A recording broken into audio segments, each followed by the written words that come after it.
प्रिय विद्यार्थियों, आप सभी का स्वागत है आपके अपने यूट्यूब चैनल जी के लोना स्टडी पर। आज हम करने वाले हैं सीईटी एग्ज़ाम के लिए महत्वपूर्ण जीके के प्रश्न। 12th लेवल सीईटी एग्ज़ाम के लिए जीके के प्रश्न करने वाले हैं। सीईटी एग्ज़ाम है जो कि 4 फरवरी से अभी स्टार्ट है। 4 फरवरी से लेकर 13 फरवरी तक है। तो सीईटी एग्ज़ाम है इसमें जीके की बहुत अधिक महत्वपूर्ण, जीके का याद होना बहुत आवश्यक है, क्योंकि सबसे ज़्यादा प्रश्न है वो जीके से ही पूछे जाते हैं। तो हम जीके के बहुत महत्वपूर्ण प्रश्न करने वाले हैं। पृथ्वीराज राजस्व का रचनाकार था। पृथ्वीराज राजस्व का रचनाकार कौन था? चंद्रवरदाई, हरिहर, नागचंद या फिर जयानक?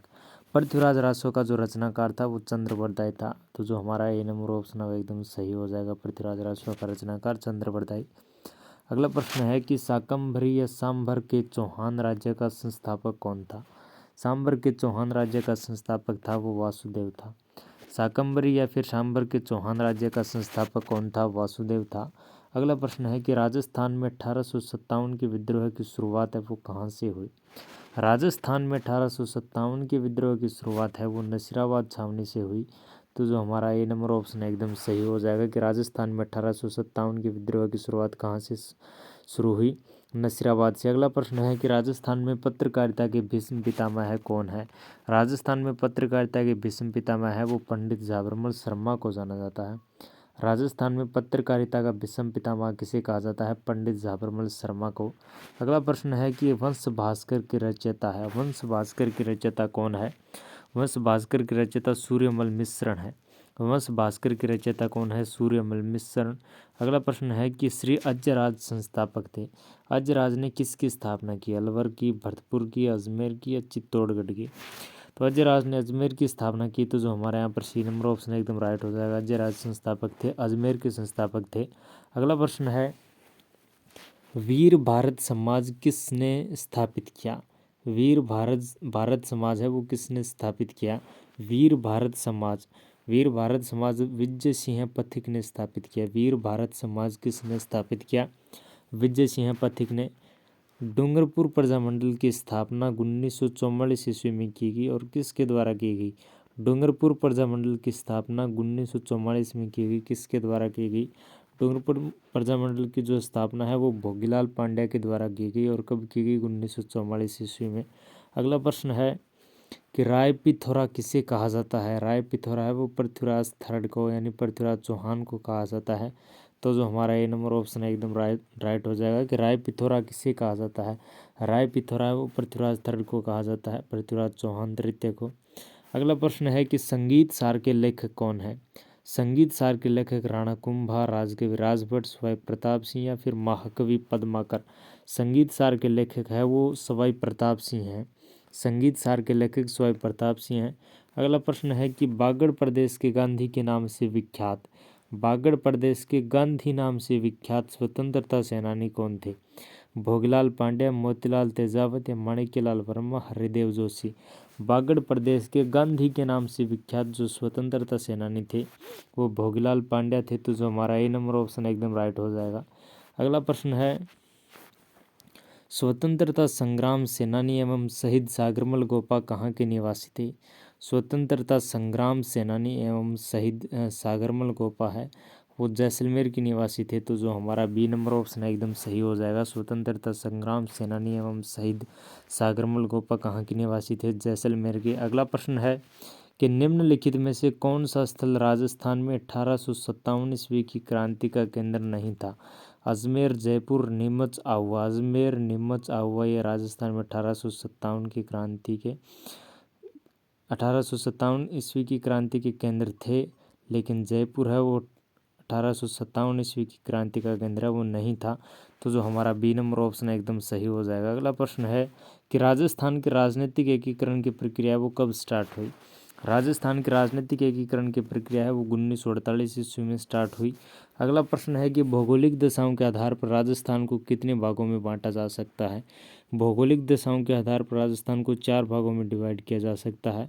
अगला प्रश्न है कि बीकानेर के राठौड़ वंश का संस्थापक कौन था? राव बिक्का, राव कल्याणमल, राव लूणकरण या फिर जयत्र सिंह? बीकानेर के राठौड़ वंश का संस्थापक है वो राव बिक्का थे। तो जो हमारा ए नंबर ऑप्शन है एकदम राइट हो जाएगा। बीकानेर के राठौड़ वंश का संस्थापक कौन था? राव बिक्का।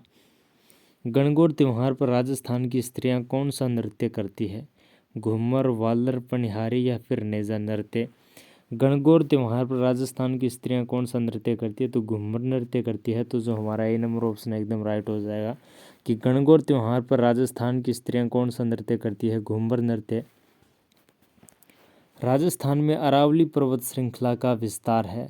राजस्थान में अरावली पर्वत श्रृंखला का विस्तार है पश्चिम से पूर्व तक, दक्षिण पश्चिम से उत्तर पूर्व तक, दक्षिण पूर्व से उत्तर पश्चिम तक या उत्तर से दक्षिण तक। राजस्थान में अरावली पर्वत श्रृंखला का जो विस्तार है वो दक्षिण पश्चिम से लेकर उत्तर पूर्व तक है। तो जो हमारा यहाँ पर बी नंबर ऑप्शन एकदम राइट हो जाएगा, दक्षिण पश्चिम से लेकर उत्तर पूर्व तक राजस्थान में अरावली पर्वत श्रृंखला का विस्तार है। अगला प्रश्न है कि भारत में टंगस्टन की एकमात्र खान कहाँ पर स्थित है? भारत में टंगस्टन की एकमात्र खान है वो डेगाना में स्थित है। तो जो हमारा बी नंबर ऑप्शन एकदम राइट हो जाएगा, भारत में एकमात्र टंगस्टन की खान कहाँ पर है? डेगाना में। अगला प्रश्न है कि तगड़ी पहनी जाती है, तगड़ी है वो कहाँ पर पहनी जाती है? तो तगड़ी कमर में पहनी जाती है। तो जो हमारा सी नंबर ऑप्शन एकदम राइट हो जाएगा, तगड़ी कहाँ पर पहनी जाती है? कमर में। अगला प्रश्न है कि राजस्थान का प्रसिद्ध विजय स्तंभ कहाँ पर स्थित है? राजस्थान का प्रसिद्ध विजय स्तंभ कहाँ पर स्थित है? मांडलगढ़ में, बयाना दुर्ग में, चित्तौड़गढ़ दुर्ग में, चौमू दुर्ग में। राजस्थान का प्रसिद्ध विजय स्तंभ चित्तौड़गढ़ दुर्ग में है। तो जो हमारा बी नंबर ऑप्शन राइट हो जाएगा। अगला प्रश्न है कि राजस्थान में चीनी उद्योग के कितने कारखाने हैं? राजस्थान में चीनी उद्योग के 3 कारखाने हैं। तो जो हमारा बी नंबर ऑप्शन एकदम राइट हो जाएगा। अगला प्रश्न है कि जगत शिरोमणि मंदिर कहाँ पर स्थित है? जगत शिरोमणि मंदिर कहाँ पर स्थित है? जगत शिरोमणि मंदिर है वो आमेर, अजमेर में स्थित है। जगत शिरोमणि मंदिर कहाँ पर स्थित है? आमेर में। अगला प्रश्न है राजस्थान में किस वर्ष राज्य सड़क नीति की घोषणा की गई? राजस्थान में कौन से वर्ष में राज्य सड़क नीति की घोषणा की गई? तो 1994 में राज्य सड़क नीति की घोषणा की गई राजस्थान में। अगला प्रश्न है राजस्थान का राज्य पक्षी मोर, गोडावण, फ्लेमिंगो या फिर क्रेन? राजस्थान का राज्य पक्षी है वो है गोडावण। अगला प्रश्न है कि क्रांतिकारी रचना चेतावनी राचुंगटिया के रचयिता कौन थे? क्रांतिकारी रचना चेतावनी राचुंगटिया, चेतावनी राचुंगटिया रचना की जो रचयिता है वो केसरी सिंह बारट है। तो जो हमारा सी नंबर ऑप्शन एकदम राइट हो जाएगा। अगला प्रश्न है कि ढूंढाड़ के कछवाहा राज्य का संस्थापक कौन था? ढूंढाड़ के कछवाहा राज्य का संस्थापक कौन था? वासुदेव, हरिश्चंद्र, गोहिल या फिर दुल्हे राय? ढूंढाड़ के कछवाहा राज्य का जो संस्थापक था वो दुल्हे राय था। तो जो हमारे यहाँ पर डी नंबर ऑप्शन एकदम राइट हो जाएगा। अगला प्रश्न है कि राजस्थान का सर्वाधिक गर्म जिला कौन सा है? राजस्थान का सर्वाधिक गर्म जिला चूरू। तो जो हमारा डी नंबर ऑप्शन है वो एकदम राइट हो जाएगा। अगला प्रश्न है कि 2.5 दिन का झोंपड़ा कहाँ पर स्थित है? 2.5 दिन का झोंपड़ा अजमेर में स्थित है। तो जो हमारा ए नंबर ऑप्शन है वो एकदम सही हो जाएगा। जो 2.5 दिन का झोंपड़ा है वो कहाँ पर स्थित है? अजमेर में। अगला प्रश्न है कि वनस्थली विद्यापीठ की स्थापना किसने की थी? वनस्थली विद्यापीठ की स्थापना किसने की? वनस्थली विद्यापीठ की स्थापना है वो हीरालाल शास्त्री ने की। वनस्थली विद्यापीठ की स्थापना किसने की? हीरालाल शास्त्री ने। निम्न में से कौन सा क्षेत्र मीरा पुरस्कार से संबंधित है? साहित्य क्षेत्र, गायन क्षेत्र, चित्रण क्षेत्र या फिर हस्तशिल्प क्षेत्र? कौन सा क्षेत्र मीरा पुरस्कार से संबंधित है? तो मीरा पुरस्कार से संबंधित क्षेत्र है वो साहित्य क्षेत्र है। साहित्य क्षेत्र के अंतर्गत मीरा पुरस्कार से सम्मानित है वो किया जाता है। अगला प्रश्न है कि चित्तौड़गढ़ की स्थापना किस शासक ने की थी? बप्पा रावल ने, मानसिंह ने, चित्रांगद ने या फिर अशोक ने? चित्तौड़गढ़ की स्थापना है वो चित्रांगद ने की। तो जो हमारे यहाँ पर सी नंबर ऑप्शन है वो एकदम राइट हो जाएगा। चित्तौड़गढ़ की स्थापना किसने की? चित्रांगद ने। अगला प्रश्न है राणा प्रताप की छतरी कहाँ पर स्थित है? बांडोली में, चावंड में, जालोर में या फिर मंडौर में? राणा प्रताप की छतरी है वो बांडोली में है। तो जो हमारा ए नंबर ऑप्शन है वो एकदम राइट हो जाएगा। राणा प्रताप की छतरी कहाँ पर स्थित है? बांडोली में। अगला प्रश्न है दामन, करड़ एवं मंजन है तो ये राजस्थान में घास की किस्में है। तो जो हमारा सी नंबर ऑप्शन है एकदम राइट हो जाएगा। अगला प्रश्न है पुष्कर का मेला किस तिथि को लगता है? पुष्कर का मेला है वो कार्तिक पूर्णिमा को लगता है। तो जो बी नंबर ऑप्शन है वो एकदम सही हो जाएगा। पुष्कर का मेला किस तिथि को लगता है? कार्तिक पूर्णिमा को। हाड़ौती पठार की मृदा है वो कैसी है? कछारी है, लाल है, भूरी है, मध्यम काली है? हाड़ौती पठार की जो मृदा है वो कैसी है? हाड़ौती पठार की मृदा मध्यम काली है। तो जो हमारा डी नंबर ऑप्शन है एकदम राइट हो जाएगा। अगला प्रश्न है कि भयंकर अकाल जो राजस्थान के लोगों में छप्पनिया काल के नाम से जाना जाता है कब घटित हुआ। भयंकर अकाल जो कि राजस्थान के लोगों में छप्पनिया काल के नाम से जाना जाता है कब घटित हुआ। 1899 से 1900 ईस्वी में राजस्थान में भयंकर अकाल 1956 विक्रम संवत में पड़ा। 1956 विक्रम संवत में पड़ा। तो ये इसमें ईस्वी सन अगर हम इसमें निकालेंगे तो इसमें से 57 माइनस कर देंगे तो हमारे पास 1899 बचेगा। यानी कि 1899 1900 ईस्वी में राजस्थान में भयंकर अकाल पड़ा, छप्पनिया अकाल। अगला प्रश्न है तो जो हमारा इसमें ए नंबर ऑप्शन है वो एकदम सही हो जाएगा। अगला प्रश्न है कि महाराणा प्रताप की जन्मस्थली है। महाराणा प्रताप की जन्मस्थली कहाँ पर है भाई। चित्तौड़गढ़ में, उदयपुर में, हल्दी घाटी में या कुंभलगढ़। महाराणा प्रताप की जन्मस्थली है कुंभलगढ़। अगला प्रश्न है प्राचीन नगर जो महाभारत और महाभाष्य दोनों में उल्लेखित है वह कौन सा है। मध्यमिका, विराटनगर, रेड या फिर करकोट। तो मध्यमिका है वो महाभारत और महाभाष्य दोनों में उल्लेखित एक नगर है। अगला प्रश्न है कि राजस्थान का एकीकरण कितने चरणों में पूरा हुआ। राजस्थान का एकीकरण कितने चरणों में पूरा हुआ। राजस्थान का एकीकरण है वो 7 चरणों में पूरा हुआ। तो जो डी नंबर ऑप्शन है वो एकदम सही हो जाएगा। अगला प्रश्न है कि किस नदी को बागड़ व कांठल की गंगा कहा जाता है।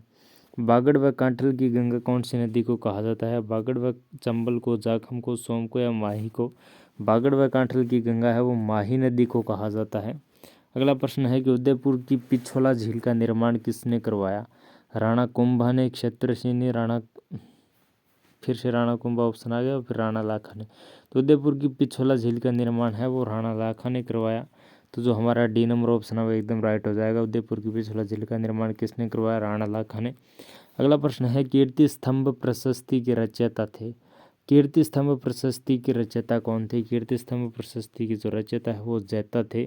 अगला प्रश्न है अमृता देवी स्मृति पुरस्कार किसके लिए दिया जाता है। जिसके लिए दिया जाता है वह है वृक्षारोपण में श्रेष्ठ प्रयास करें उनके लिए, वन एवं वन्य जीव की सुरक्षा के लिए, वन सुरक्षा पर श्रेष्ठ साहित्य या फिर उद्यानों का सौंदर्यीकरण। अमृता देवी स्मृति पुरस्कार है वो वन एवं वन्य जीव की सुरक्षा के लिए दिया जाता है। तो जो हमारा बी नंबर ऑप्शन है वो एकदम राइट हो जाएगा।